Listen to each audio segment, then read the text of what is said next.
Bueno, pues buenos días a todos. Soy Ángel Antonio López Cuenca, cardiólogo del Morales Meseguer, y vamos a resolver el reto miscelánea.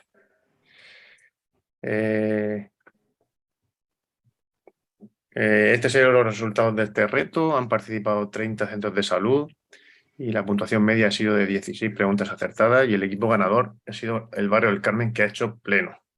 Daros las gracias a todos por la participación. Y sin más preámbulos, vamos a comenzar. Empezamos con la primera pregunta. Varón de 28 años con diarrea de una semana de evolución que comienza con dolor torácico y tenemos el siguiente electrocardiograma. Donde vemos, en primer lugar, dolor torácico en un paciente con un cuadro infeccioso previamente y un electrocardiograma con elevación difusa del segmento ST y con descenso del segmento PR que se puede ver en alguna derivación. La sospecha clínica es una pericarditis aguda, que es lo que habéis contestado la mayoría. ¿Vale? El siguiente caso es parecido. Se trata de un varón de 34 años, nuevo con un cuadro infeccioso, faringitis vírica de 10 días de evolución, que comienza con dolor torácico y febrícula, que se exacerba el dolor al respirar.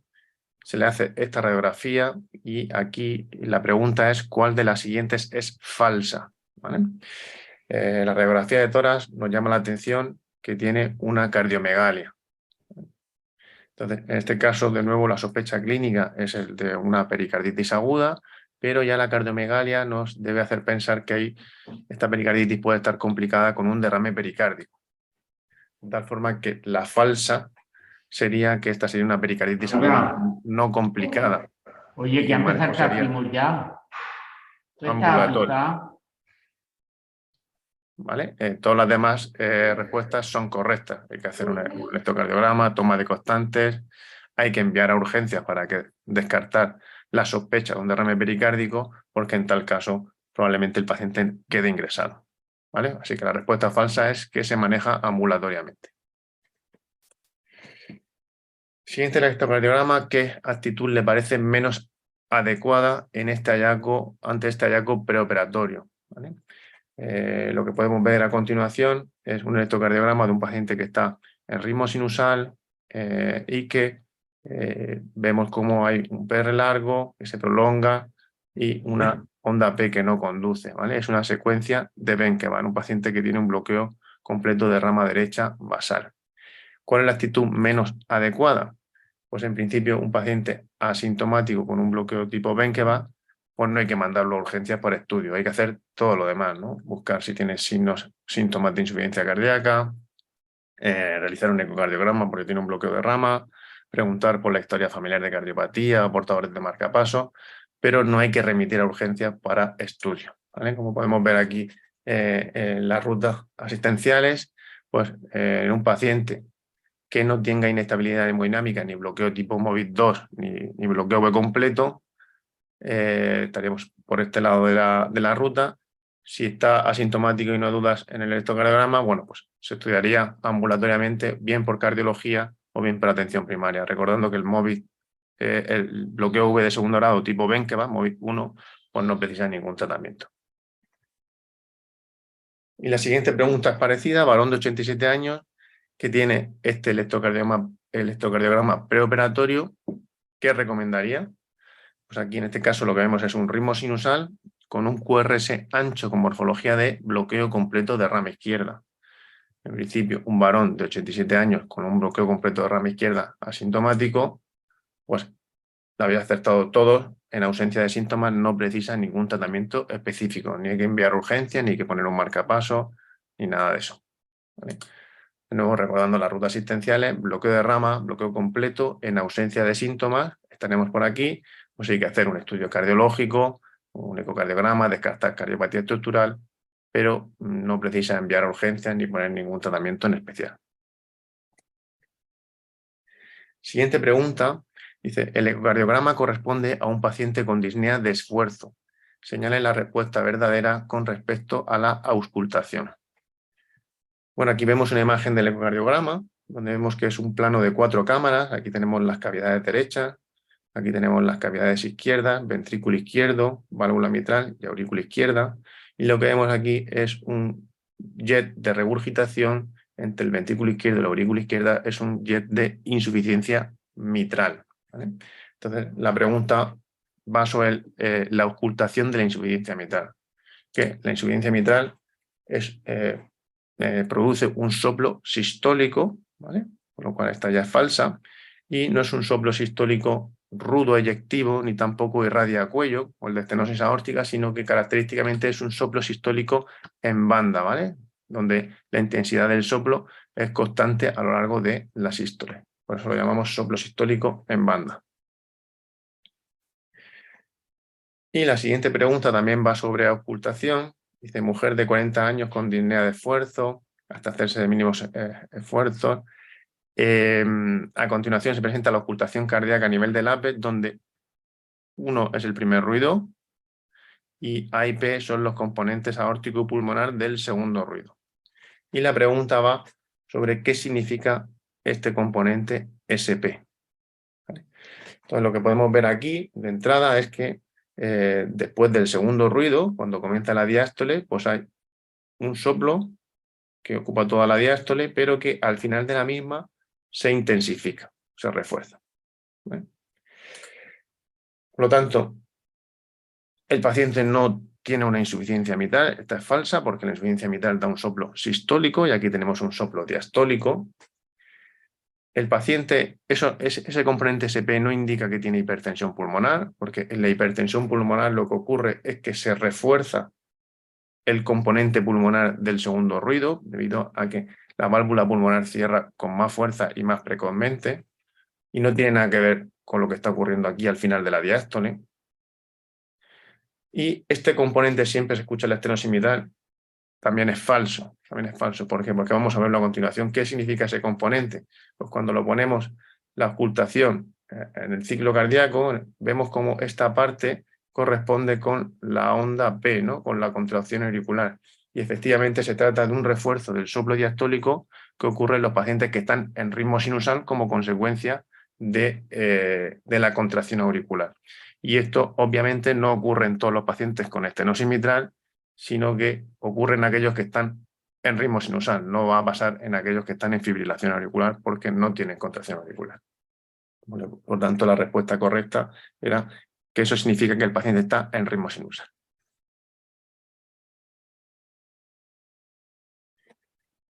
Siguiente pregunta también sobre ocultación, fisiología. Dice, el desdoblamiento fisiológico del segundo ruido se produce por un cierre más tardío de la válvula pulmonar respecto a la válvula aórtica durante la inspiración. Dice, ¿en cuál de las siguientes situaciones se produce un desdoblamiento invertido del segundo ruido? Es decir, que se cierra la válvula aórtica después de la pulmonar. Pues en este caso, en las primeras 3 opciones, se va a producir un desdoblamiento fisiológico, ¿vale? El habitual, ¿no? Porque son 3 situaciones donde se va a retrasar la salida de sangre del ventrículo derecho por distintos motivos. En la comunicación intraauricular hay un retraso de la válvula pulmonar porque hay un mayor flujo en cavidades derechas como consecuencia de la comunicación entre la aurícula izquierda y la aurícula derecha. Continuamente pasa sangre a cavidades derechas y eso hace que se retrase el vaciado del ventrículo derecho y da un desdoblamiento del segundo ruido que además es fijo.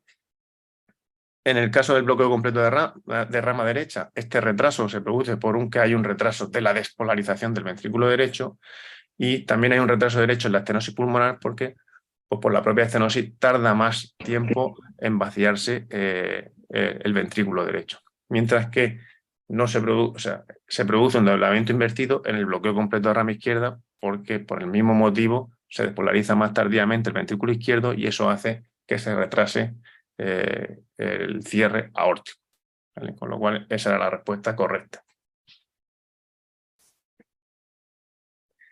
Siguiente pregunta.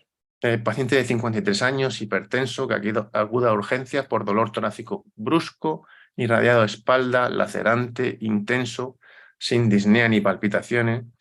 que la exploración física tiene un pulso radial asimétrico, con un electro anodino, y que tiene esta placa de toras. ¿Cuál es la sospecha clínica y la actitud a seguir? Pues aquí ya en el enunciado nos dicen bastante de las características de la patología de este paciente. Paciente de 53 años que es hipertenso, dolor torácico brusco, irradiado de espalda, lacerante, intenso, características de este dolor, asimetría de pulso y placa de tórax que tiene un ensanchamiento mediastínico a expensas de la aorta, ¿vale? Todo esto es característico de la disección de aorta, ¿no? De un aneurisma de aorta disecante, que era la sospecha clínica de la confirmación de lo que le ocurrió a este paciente.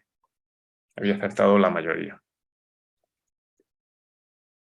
Dice, ¿cuál de las siguientes cardiopatías congénitas produce cianosis?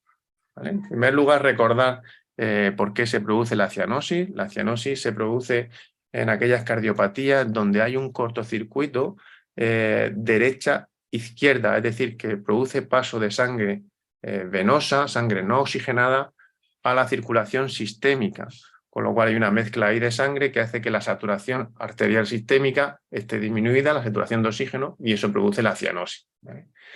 Entonces hay que buscar una cardiopatía congénita que produzca un cortocircuito derecha-izquierda. Entonces, las dos primeras, tanto la comunicación intraauricular como interventricular, el cortocircuito es izquierda-derecha, porque como la presión en las cavidades izquierdas es mayor que la derecha, la sangre va en este sentido. Y en la coartación de aorta no hay ningún cortocircuito, por lo tanto no hay cianosis. La respuesta correcta es en la atresia tricuspidia. Aquí la atresia tricuspidia lo que ocurre es que no hay válvula tricúspide, la sangre llega de la aurícula derecha y forzosamente tiene que ir hacia la izquierda, porque no tiene por aquí paso, y es aquí donde se produce esa mezcla de sangre que disminuye la saturación arterial sistémica y da lugar a la cianosis, ¿vale? Por lo tanto, la respuesta era la atresia tricuspidia. La siguiente pregunta es ¿cuál de las siguientes patologías se asocian a cardiopatía estructural? Y como veis, ninguna de las anteriores se asocia a cardiopatía estructural, ¿vale? Algunos habéis contestado la trayectoria ventricular con origen en tracto de salida de ventrículo derecho, pero esta es la típica extrasistolia ventricular idiopática, que no se asocia a cardiopatía estructural, tampoco se asocia el síndrome de Brugada, que es una canalopatía, ni tampoco la taquicardia por reentrada intranodal común. Ninguna de esas trastornos eléctricos se asocia a cardiopatía estructural, por lo tanto la respuesta era ninguna de las anteriores. Dice, en la siguiente imagen de ecocardiografía Doppler se observa la curva de velocidad del flujo a través de la insuficiencia tricuspidia. Teniendo en cuenta que la velocidad pico alcanzada es de 3 metros por segundo y que la presión estimada en la aurícula derecha es de 5 milímetros de mercurio, la pregunta es ¿cuál sería la presión sistólica de la arteria pulmonar estimada en ausencia de estenosis pulmonar? Una pregunta muy ecocardiográfica, pero bueno, que es útil y que veréis que siempre la ponemos en los informes de eco. Aquí vemos el pico de la velocidad de la insuficiencia tricuspidia. ¿Y cómo estimamos la presión pulmonar? Pues lo estimamos gracias a la ecuación de Bernoulli, que nos dice que el gradiente de presión entre dos cavidades es igual a 4 veces por la velocidad al cuadrado del flujo. ¿Vale? Entonces, si nos vamos al gradiente de la insuficiencia tricuspidia, el gradiente de presión a través de la insuficiencia tricuspidia es la diferencia de presión entre el ventrículo derecho y la aurícula derecha.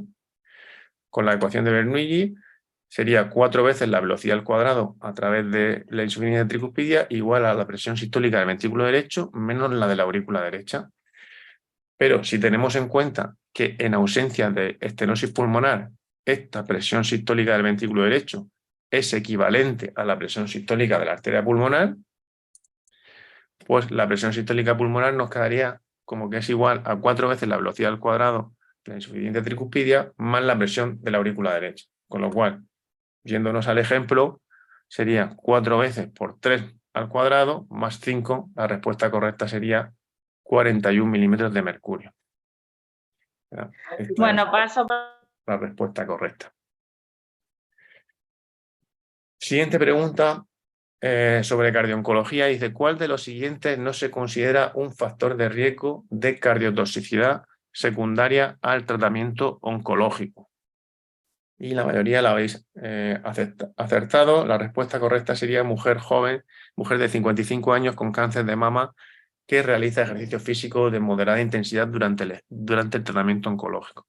¿Vale? Efectivamente, eso no es un factor de riesgo. ¿Cuáles son los factores de riesgo, así de forma general, de hacer cardiotoxicidad?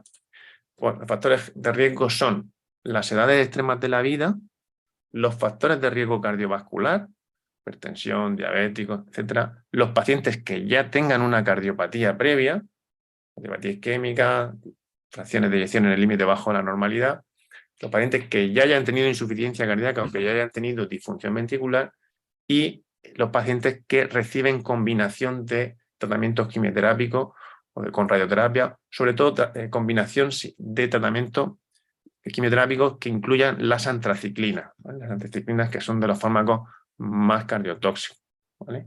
Por lo tanto, la primera es falsa porque tuvo un antecedente de enfermedad oncológica de linfoma en la infancia. Esta es falsa por la combinación de antraciclinas y trastuzumab. Y esta es falsa porque el paciente ya tenía una cardiopatía isquémica y además es mayor. ¿De acuerdo? Siguiente pregunta, no leo bien aquí el enunciado. Dice, paciente de 62 años con cáncer de pulmón en progresión, está en tratamiento con quimioterapia. Consulta por disnea súbita y episodio sincopal. Y el electro que se muestra a continuación. ¿Cuál es la sospecha clínica y el manejo a seguir?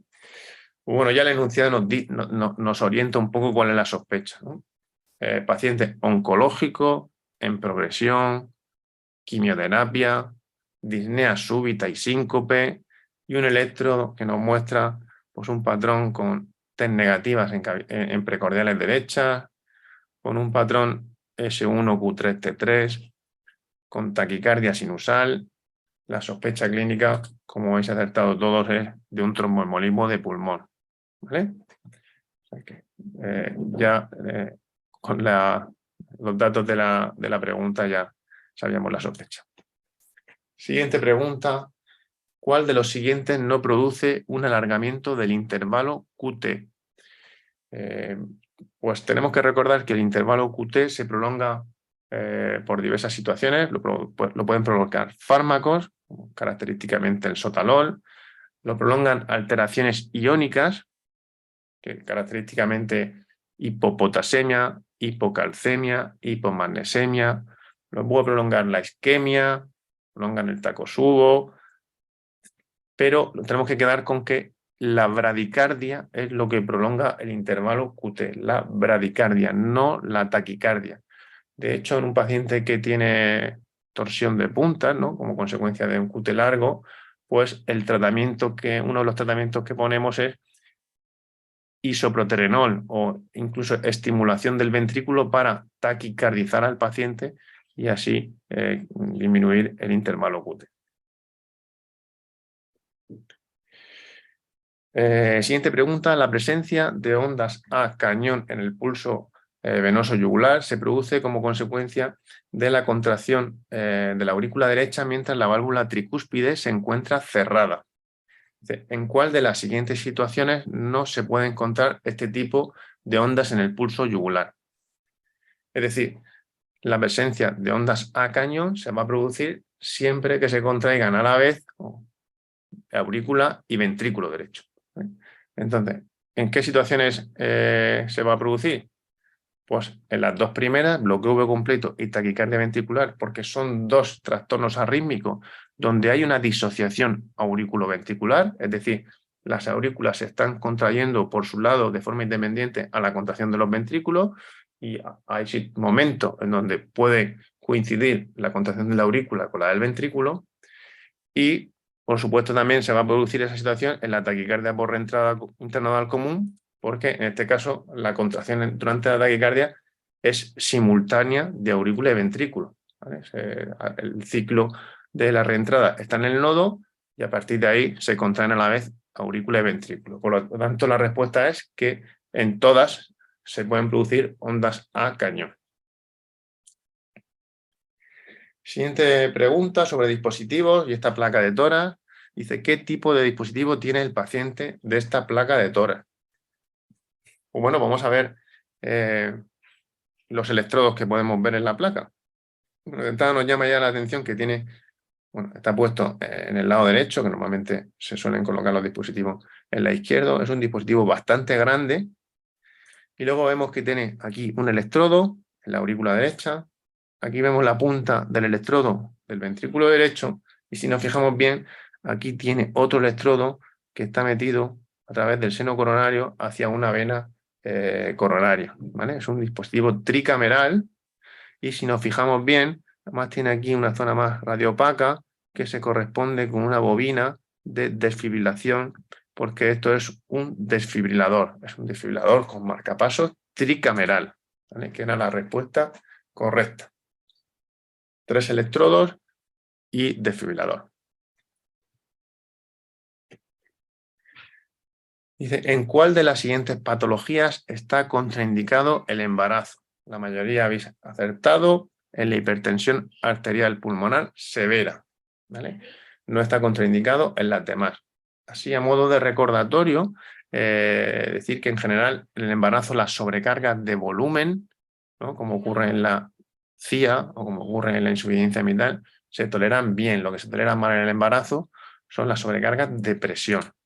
Aquí vemos un poco, para que nos vayamos quedando, nos quedemos un poco más, las contraindicaciones del embarazo, según la guía, pues digo, las sobrecargas de presión, hipertensión arterial pulmonar, esterosis mitral, estenosis aórtica, coartación, sobrecargas de presión.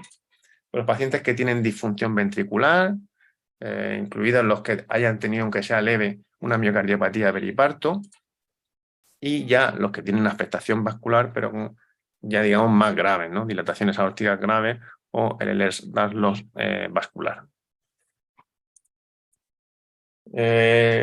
Siguiente pregunta, ¿cuál de las siguientes alteraciones electrocardiográficas se considera patológica en un deportista? Aquí quería recordar que los deportistas tienen un aumento del tono vagal y que como consecuencia de este aumento del tono vagal pues vamos a ver algunas alteraciones del ritmo que se consideran normales o no patológicas en un deportista, ¿no? Como por ejemplo el ritmo auricular bajo o como consecuencia, o como por ejemplo el bloqueo AV tipo Benkevar, ¿vale? Pero no es normal que un paciente deportista o no deportista tenga extrasístoles ventriculares frecuentes. Si el paciente tiene extrasístoles ventriculares frecuentes, tenemos que descartar que haya debajo una cardiopatía estructural. Por lo tanto, esto se considera patológico.